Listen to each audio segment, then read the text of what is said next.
Niyə ikinci dəfə ailə qurmamağımla bağlı mənə çox sual verirlər. Şəhidlik ali ad rütbədir. Bu sözləri əməkdar artist Gülüstan Əliyeva qadın lüğəti layihəsində deyib. O ikinci dəfə ailə qurmamasını belə cavablayıb. Zaman-zaman deyirdim ki, kaş boşanmış olardım, başqa səbəblər olardı. Onun acığına başqa addımlar atardım. Axı o təsadüfi bir ölümlə məndən ayrılmayıb. O vətəni qucaqlayaraq məndən ayrılıb. Buna görə bu addımı ata bilmədim.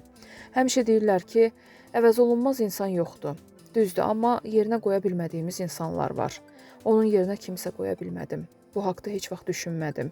Həyatım elə qəribə, keşməkeşli, qaça-qaçlı, mübarizəli keçdi ki, bunlara vaxt tapmadım. Qeyd edək ki, Gülüstan Əliyevanın həyat yoldaşı Zahid Əhmədov şəhid olub. Onun bu nigahdan bir oğlu övladı var.